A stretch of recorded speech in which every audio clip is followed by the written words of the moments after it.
Welcome back to Learn SKN, and today we're going to continue looking at the May-June 2021 POB Paper 2. We're going to continue looking at this one. We would have completed questions 1, 2, and 3 before, so make sure you search the channel for that. We're going to continue looking at question 4, and so we're going to jump right into it. But first, you know what you have to do. Like the channel, subscribe to the channel, hit the bell, and check learnskn.com, our new site that would have the file to download and also the videos if you want to watch them directly from there, already curated, so you don't have to go all over the channel to find the different videos, right? So check learnskn.com. With that out of the way, let's just jump right into question number 4 for the May-June 2021 POB Paper 2. Define each of the following forms of technology used in business. And the first one here is e-commerce. So we have 2 marks each. And so we know e-commerce is simply conducting business online, conducting business via the internet. Or if you want a more textbook definition, you have e-commerce can be defined as business activities such as marketing of goods or services or business transaction that entail the use of a computer-mediated network or the internet. For example, the internet, the World Wide Web, email, fax, internet, whatever. So that's the basic definition for e-commerce. It's just conducting business, so the buying or selling of goods or the exchange of data or information, business-related information using the internet. It doesn't have to be a computer per se, but cell phones, whatever, the internet. So that's the e-commerce in a nutshell. It's just basically conducting business via the internet or via a network, and it's as simple as that. You can go textbook if you want to and get all technical about it, but the reality is e-commerce is simply conducting business via the internet or buying or selling of goods or services using the internet or using a network. So any way you want to put it, you're going to get the marks for that one. So that's e-commerce in a nutshell. Then we're looking at GPS, Global Positioning System, GPS. So right here, it's kind of funny that they ask for a definition of GPS, when they already, give us a little idea what it is. But anyway, GPS, the Global Positioning System, uses satellites that orbit the Earth and a process called triangulation in order to tell the user exactly where they are located. So it's all about global positioning, as it says. So it tells you exactly where you are, whatever implement or whatever car you're driving, whatever is located. So it's all about positioning your current state, where you are, your current position. So it's literally a system that is used to locate your position, or in the case of, let's say, your packages, where your packages are located, GPS can use that to tell you where they are. So it's a system, as I said, with satellites, a satellite system, global positioning system. It uses satellites to basically tell you where you are located or where your packages are located, where your cars are located. So it's all about location, helping you to be located, simply put. So it tells you where exactly your position is on the planet, on the globe. So you can use it on your phone, in your car, whatever, GPS. And a lot of us who navigate would know what GPS is all about. You jump in a new car, one of these new cars, and you have your Google Maps or whatever to navigate where you're going, things like that. So that's those 2 definitions right there, GPS and e-commerce. Knock them off, you get 4 marks easily. B, list 4 activities involved in supply chain operations. So 4 activities involved in supply chain operations. And so they're stressing the unit 7 kind of hard right now, right? So because I know it's one of the newest modules one of the newest units in the syllabus, and so they're kind of stressing it a little hard in this 2021 paper. And so if you look at our textbook, we are going to see some of the activities right here involved in supply chain operations, and they say just to list. So I just want to list the 4 that explain procedures, list them, and so we have them right here. transformation of natural resources, movement and storage of raw materials, processing of raw materials and components into finished goods, storage of work in progress and finished goods, and delivery of finished goods. So 1, 2, 3, 4, 5. You knock off any 4, and you'll be fine with that one. You get your 4 marks easily. Like I said, they're only asking us to list and not exactly to explain. So very straightforward. You have your supply chain operations, transformation of natural resources, movement and storage of raw materials, processing of raw materials and components into finished goods, storage of work in progress and finished goods, delivery of finished goods. Very simple. If they're asking us to explain, we'll go more in depth, but it's just a list. So for the explanation, you can check. Well, we'll upload a video on logistics, a new one, a fresh one on logistics later on. You can check back for that one on the channel. So that's your 4 easy marks right there for that one. Then they say, C, outline 3 advantages of supply chain operations to the firm. 3 advantages of supply chain operations to the firm. And so if you just jump quickly to our textbook, we see these outlined right here.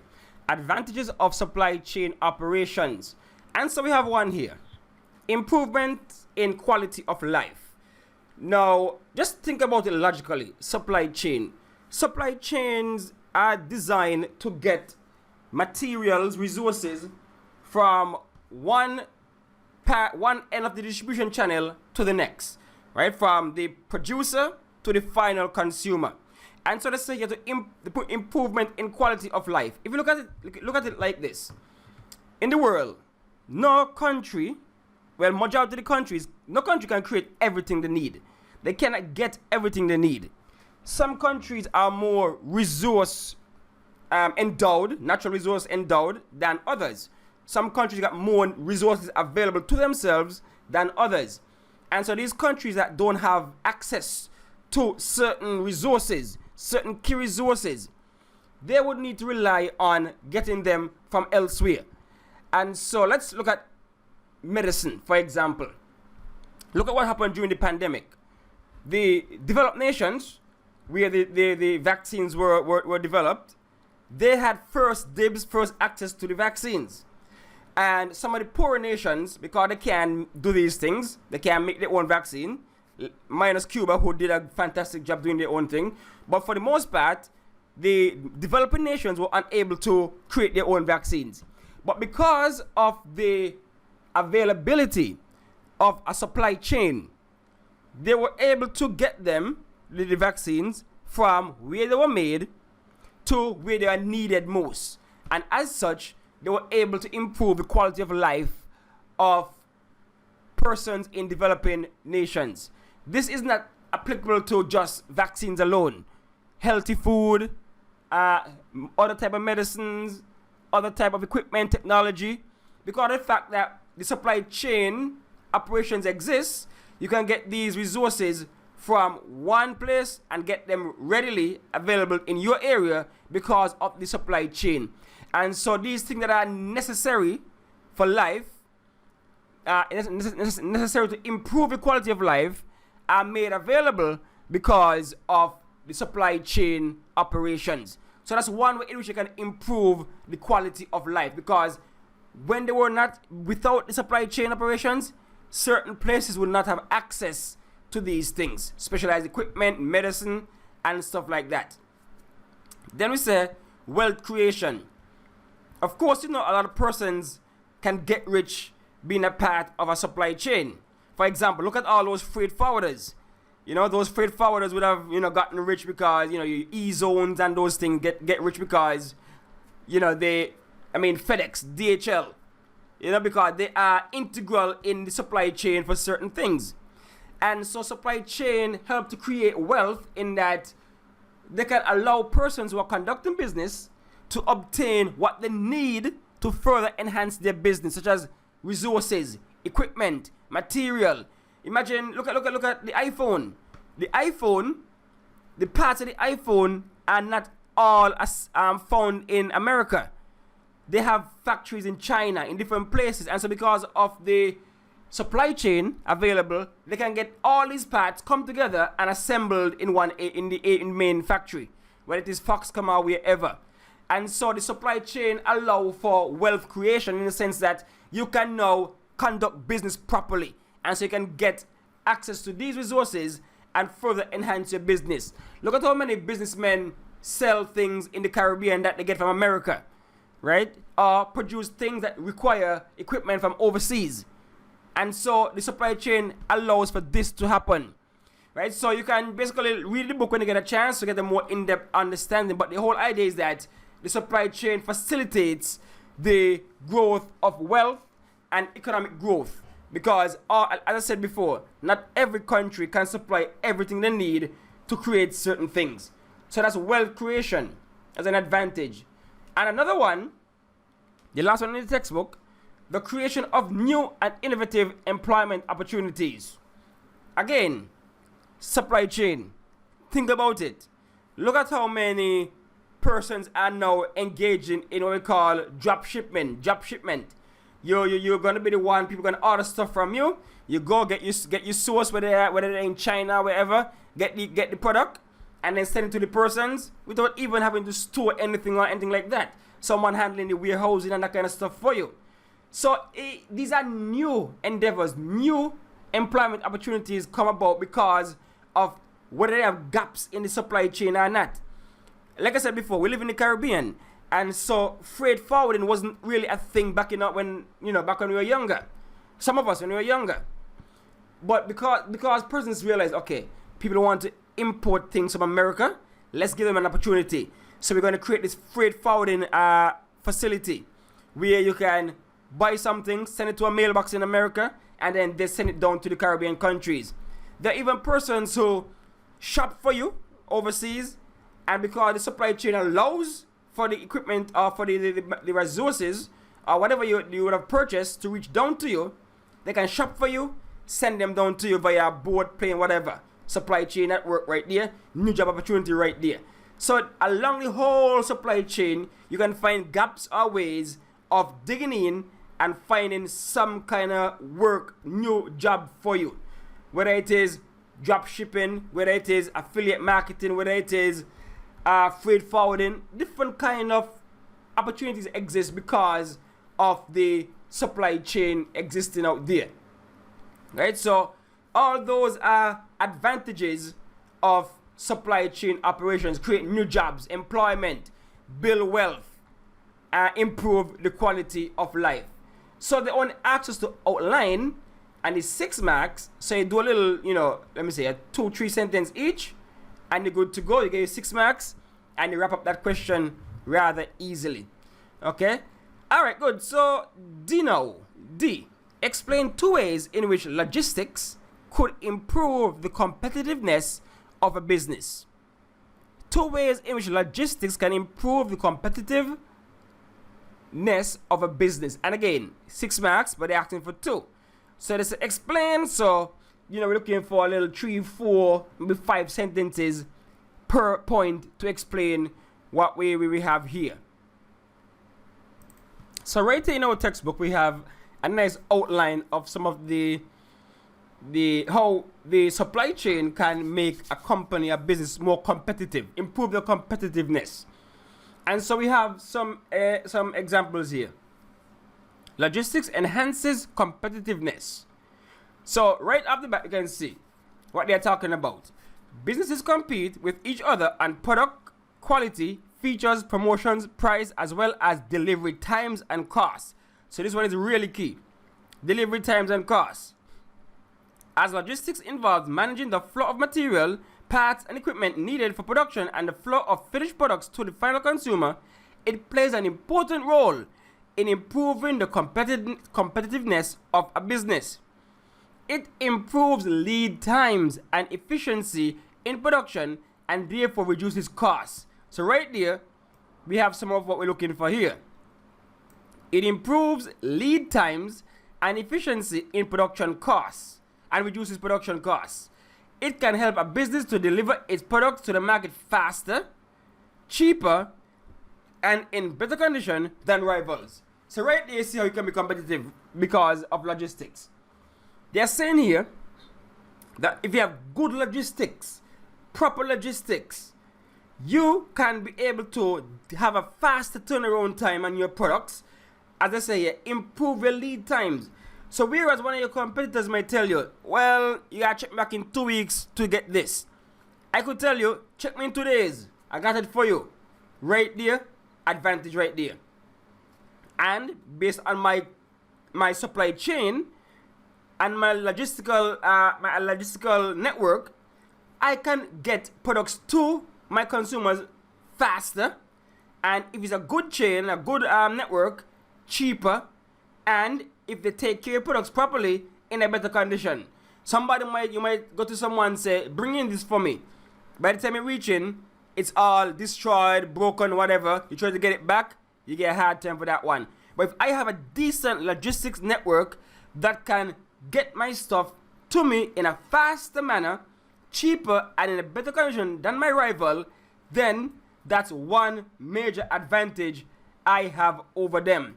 So once you're doing this thing better than your rival, that means that it enhances your competitiveness.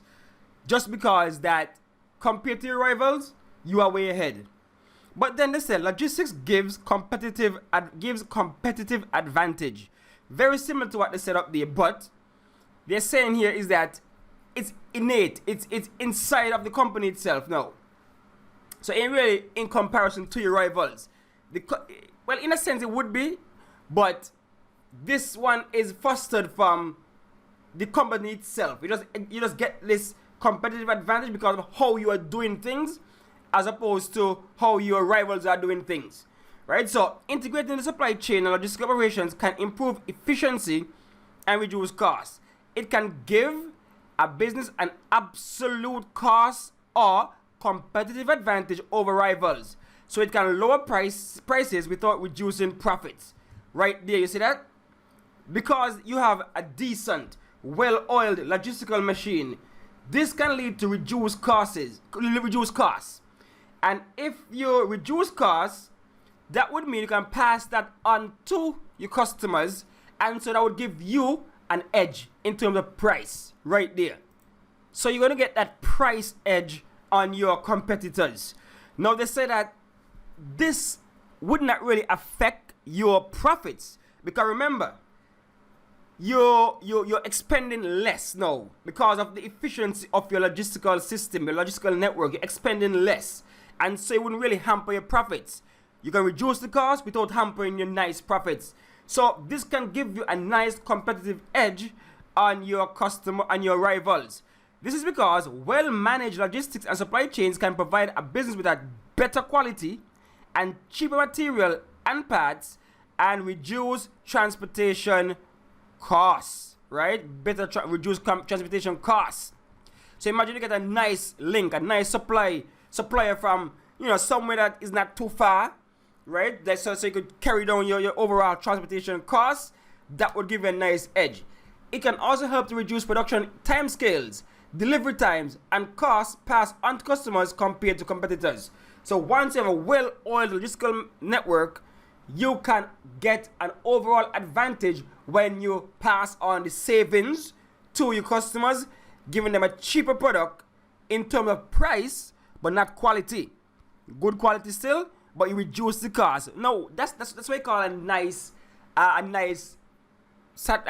consumer satisfaction right there. That's what we call value right there. Nice value proposition for your customers.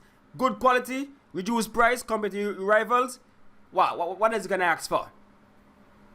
Logistics gives a comparative cost advantage. So when I say a comparative cost advantage, what we're talking about here now is simply allow you as a company to do the same thing as your rivals, but in a more efficient manner, in a more efficient and productive and reduced cost manner. So it's all about, when you're talking about comparative advantage, it's about doing something more efficiently, as in not wasting any resources, not wasting any materials, not carrying up your costs. You're doing it more efficiently than your rivals. And so that would give you a nice comparative advantage. So for those who do economics, you know how comparative advantages go. Improving the efficiency and effectiveness of logistics and supply chain management can also help a competitive advantage. We looked at that earlier. A business may be able to produce and supply its products using fewer resources. That's a key right there, right? That makes you have a comparative advantage, because you are now producing similar or the same goods, or offering similar or the same goods as your rival, but more efficiently, because you're using less resources, whether it is money, time, material, whatever. You're more efficient at what you're doing. And so a comparative advantage may also be achieved through the use of better quality materials in products and more reliable deliveries to customers. So right here you can see that you're being more efficient about what you're doing, and this will give you what we call a comparative advantage. You're doing the same but using less resources, or cheaper resources of a higher quality, that kind of thing, right? So all these are ways in which logistics and supply chain can enhance or give you that edge over your competitors, make you more competitive as a company. And so when you get time, you can look in the chapter in the textbook to further enhance your understanding of this. And so just like that, once you explain any of those two, then you would have gotten your nice 6 marks and you would have killed that question completely, right? So that's it for question 4 from the May-June 2021 POB paper 2. You know what to do again. Like the video, subscribe to the channel, hit the bell, and also check out learnskn.com, where I will upload this the paper. I already uploaded that paper for the May-June 2021 right here. If you check it right here, you click that, you can see that we have already uploaded the paper for the May-June 2021 POB exams. And of course, as I said before, I pull all the videos in one place, so you can just go look at the May-June paper, look at all the questions right there, nice playlist, paper 1, paper 2. I'll add this video to the post, so you can have question 4, and then later I'll add question 5. So imagine you just go to the website learnskn.com, look at if you want to look at the May-June 2021, you click that post, you see everything pertaining to that year. January, maybe you have a January paper right there, the paper 1, you click the video, you watch it right there. Alright, so that's it for now. Thanks for watching, thanks for listening, and stay tuned for when we drop the next question on Learn SKN.